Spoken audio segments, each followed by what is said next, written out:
Hey, what's up mga katropa? Welcome back to my channel. It's me, Eli Simon, at ako ay nagbabalik para na naman muli ay mag-share sa inyo ng kaunting kaalaman pagdating sa ating mga halaman. Pero bago ang lahat, gusto ko muna kayong batiin ng Merry Christmas and advance Happy New Year. And just to inform you guys, para lang sa lahat ng sumali sa free Christmas raffle. So, it's our third raffle na po dito sa aking channel. So, bigyan nyo lang po ako ng konti pang time para lamang makolekta ang lahat na nag-join. Kasi sa sobrang dami ng nag-join, sobrang dami ng entries. Iniisa-isa ko talaga lahat na nag-comment. And kasi di ba maraming videos na pwede nating pag-commentan na para magkaroon tayo ng multiple entries para syempre sayang naman yung effort nila kung hindi ko yun makikita. So para lang wala akong malikdangan.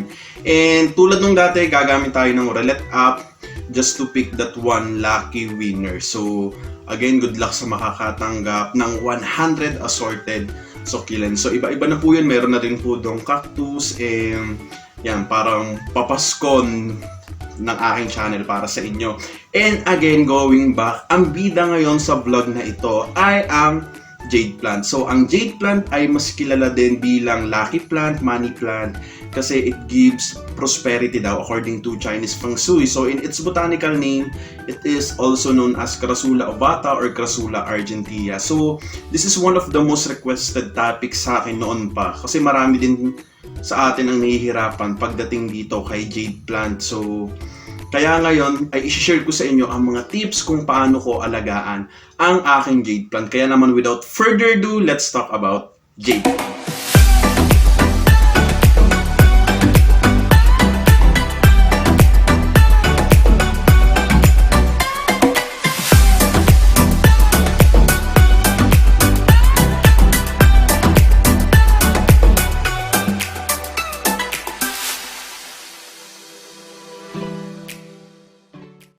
First is light exposure. Jade plants need for at least 4 to 6 hours of indirect sunlight every day. Pero kung bagong ripat yung ating mga jade plant, kailangan na gradually lang din natin sila expose sa araw. Itong indirect sunlight, nakakatulong siya sa mga jade plant na bagong ripat and also sa mga pinopropagate nating jade plant.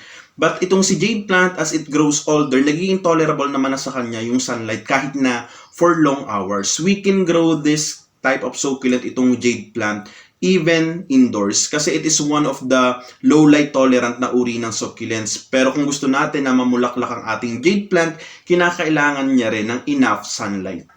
Second is watering. Just like any other type of succulents, ganun din ang tamang pagdidilig sa kanya. Kailangan lang natin hintayin na maging completely dry yung ating soil mix bago natin diligan yung ating jade plant. So hindi ko sasabihin sa inyo na once a week or once every 2 weeks kasi it depends sa soil mix na ginamit natin kung gaano siya kabilis madry. Kasi a good rule of thumb pagdating sa pagdidilig ng ating mga succulents, nitong jade plant or kahit ano pang uri ng succulents talaga, is hintayin natin na maging completely dry yung ating soil mix na pinagtaniman sa ating mga succulents, and it is very effective. So ako yun talagang ginagawa ko. Hindi ako yung nagsiset ng once a week or once every 2 weeks kasi hinihintay ko na lang talaga maging completely dry yung aking soil mix na ginagamit, and it's very effective. So kailangan lang din na aware tayo sa mga casualties na pwede nating ma-encounter na may kinalaman sa pagdidilig ng ating mga succulents katulad nitong jade plant. So most of the casualties na na-encounter natin dyan ay yung overwatered or underwatered. So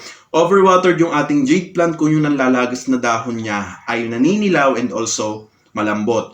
Underwatered naman siya kung ang ating dahon ng jade plant ay brownish and also wrinkled, so nangungulubot. So, kailangan lang na alam natin yun para mas ma-fix natin sila ng mas maaga. Third is our soil mix. We have different preferred soil mix. Yung iba bumibili talaga sila ng mga commercialized na mga soil mix for their succulents, for their jade plant. Yung iba naman may sarili silang mixture, and there's nothing wrong kung hindi ka sumunod sa iba. Kasi what works on you might not work or might work on them. Also, yung mga sinasabi ko sa inyo, yung mga sinishare ko sa inyo, pwede rin mag-work sa inyo and pwede rin namang hindi. Kasi may sarili-sarili tayong experience pagdating sa pag-aalaga ng ating mga cactus and succulents or kung anumang uri pa ng halaman yan.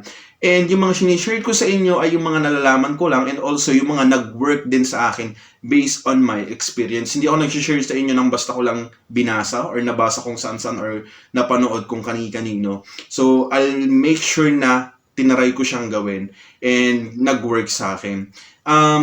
Ang ginagamit ko, to be honest, majority of my succulents talaga ay red soil.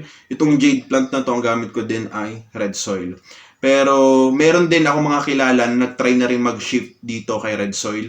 And maganda yung feedbacks nila kasi nakakabuhay na sila ng mga succulents na nahihirapan silang buhayin noon, like jade plant, jelly beans, also yung banana. So nabubuhay nila yung kanilang ay mga succulents na ganito dito kay red soil. Pero ang problema kasi hindi available itong red soil in all places dito sa atin. And mahirap talaga siyang hanapin. Pero ang isang tip na mabibigay ko sa inyo pagdating dito kay jade plant, jade plants love sand. Kahit anong uri pa ng soil mix na ginagamit mo, red soil man yan, or kung yung inyong mga sariling potting mix, maganda na meron siyang halong sand kasi gusto ni jade plant na may halong sand yung kanyang pinagtataniman sa kanya. So, at least 20% of sand ihalo nyo sa soil mix nyo para kay jade plant.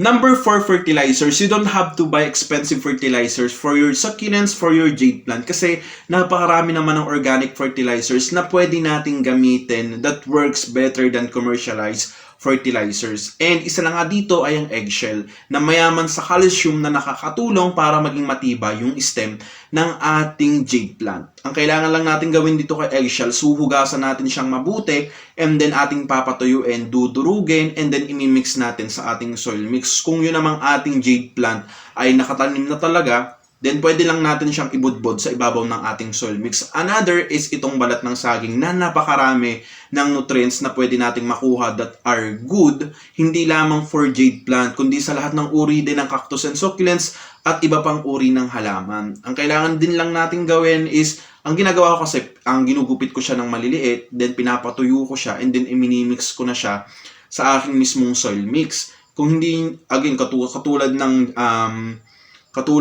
eggshells, kung nakatanim na agad yung inyong mga succulents and then ibubudbud nyo lang siya sa ibabaw. Pero kailangan dry na dry siya kasi kung ang inyong ibubudbud sa ibabaw na balat ng saging ay sariwa pa, mag-i-invite lang yan ng mga peste or mga insects na pwedeng maka-apekto pa sa inyong mga succulents. Kaya maganda na dry talaga siya. And then, pwede nyo rin gawin yung ginagawa ko. Nag-stock na talaga ako nito eh. Marami akong pinapato yung balat ng saging na ginupit. And then, i-stock ko na siya para every time na may bago kong itatanim na halaman, ginagamit ko na yung aking pinato yung balat ng saging. Inihahalo ko siya sa mismong soil mix ko. And then, pwede rin natin gamitin yung uling or charcoal kasi nakakatulong naman ito panlaban sa mga fungi. Lagi ko din nilalagyan ng uling talaga yung aking mga succulents, hindi lamang itong jade plant kasi nga nagiging panlaban siya sa mga fungi. Ang kailangan lang din natin gawin is durugin natin siya into smaller pieces and then i-mix natin sa ating soil mix. So napakarami ng ating fertilizers na pwedeng gamitin for our succulents, pero itong sinishare ko sa inyo ay yung mga fertilizers na ginagamit ko. Now, let's talk about propagating this jade plant. So, we can use leaf propagation or kaya naman ay using the stem. Ako, hindi ko masyadong nagagawa tong leaf propagation dito pagdating kay jade plant kasi I'm more on using the stem. Pero kung kayo ay magpo-propagate using the leaves of this jade plant, kailangan na maayos yung inyong pagkakapitas and also maganda na healthy yung dahon na ipro-propagate nyo para hindi kayo mag-fail. Kasi kung hindi yan healthy, hindi rin magiging successful yung inyong propagation. So kapag meron na kayong dahon, ipapatong nyo lang siya sa inyong propagating media and then hintayin nyo lang siya na magkaroon ng sprout. Pero kung ang inyo naman pagpo-propagate ay tulad ng madalas kong ginagawa using the stem, so using your sharp knife or scissors or kung may cutters talaga kayo, maingat nyo lang putulin, and ang advisable na haba ng inyong puputulin na stem dito kay jade plant is at least 3 to 4 inches. Kailangan din above the leaf node. Yung leaf node, yun yung guhit na mapapansin nyo dito sa stem ng inyong jade plant. Kailangan mas mataas sa kanya para magkaroon ng panibagong sanga ang inyong jade plant.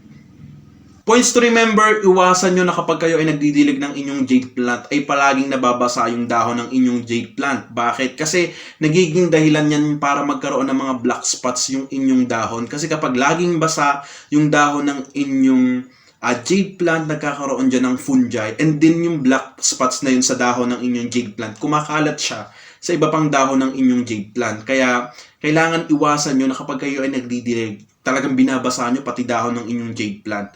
And kung meron naman kayo napapansin na black spot sa mangilan-ngilan na dahon ng inyong jade plant, alisin nyo na siya agad. Kasi maaaring mahawahan niya yung inyong iba pang healthy na dahon pa ng inyong jade plant. Number 2, yes, I agree that rainwater is the best na pandilig para sa ating jade plant at hindi lamang para sa jade plant, kundi para sa lahat ng uri ng cactus and succulents. Pero alam nyo ba kung bakit? Kasi ang rainwater ay may 5.2 na pH value na pasok sa requirement ng mga acid-loving plants tulad ng jade plant at ng ibang uri pa ng cactus and succulents. So ayan po ang mga tips na pwede kong i-share sa inyo. Marami dito sa mga subscribers ko yung nagchat-chat sa akin at nagpapatulong sa kanilang mga succulents, lalo na pag nagkakaroon ng casualties or kaya naman kapag may bago silang bilhin na succulents, lalo na for the newbies. And masaya po ako na nakakatulong ako sa inyo. And isa na nga dito ay si ate, ayan.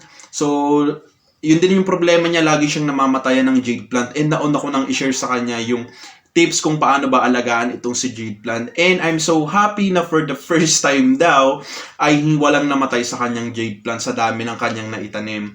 And yung kanya lang kwento is also, of course, nagkaroon lang ng very minimal na panglalagas ng dahon, which is normal pag bagong ripat yung ating mga succulents, yung ating jade plant.